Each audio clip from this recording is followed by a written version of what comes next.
Irish people could laugh at their religion. They could laugh at their religion, and that's a wonderful thing, to be able to laugh at their religion. For example, the story about how the fairies came to be. That is a wonderful story.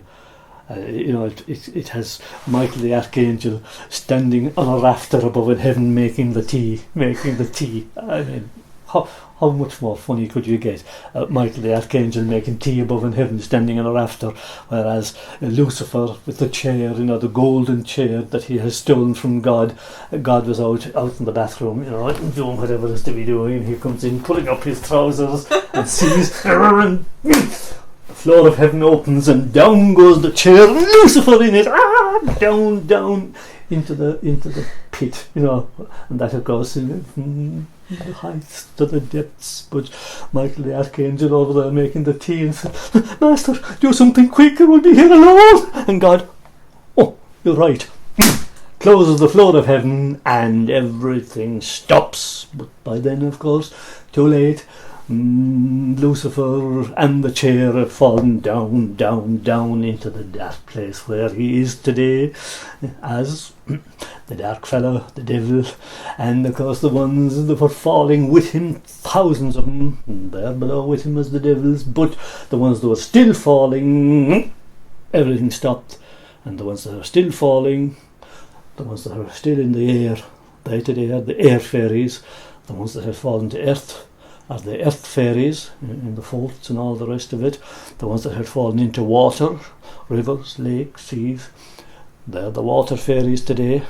And that's how our ancestors, who weren't bookish people because they had no money for books, but they were always interested to know what was the difference between devils, and who are always evil and will do you harm, and the fairies, who won't if you leave them alone.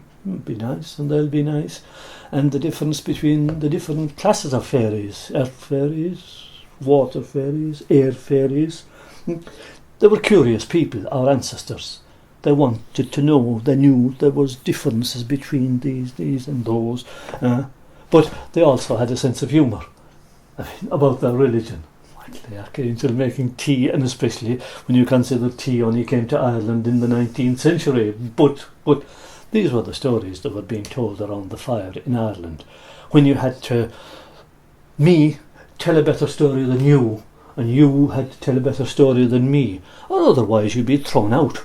There was no television, there was no radio. Ireland has a long winter from October until March, and in a house, if you couldn't recite a verse, if you couldn't tell a story, if you couldn't dance or play a bit of music or do something, as one old man said to me, "Is cuma no muck far gan scale. A man without a story is of no more account than a pig." So another man said to me, if you couldn't do something, you would be caught by the scruff of the neck and the hasp of the ass and out the door. You were only using up good air, you were only taking up space. So fuck off, go. So it was like that. Houses were small, space was at a premium. Do something or get out. And it was a great philosophy. Look at the people nowadays. They have big houses, they have plenty of space, they have lots of time, they have small families, and what do? Gawk at television all the time. And if you come in, shh, we're watching Constipation Street, we're watching whatever stupid bloody programme is on, and when you finish it, you're at, what was I watching? Stupid nonsense. You can't even think of it. Why? Because you've had to do nothing. If you have to think of a song, if you have to think of a story, if you have to learn a tune, that takes skill. It doesn't take anything to watch an old goddamn television. Idiocy.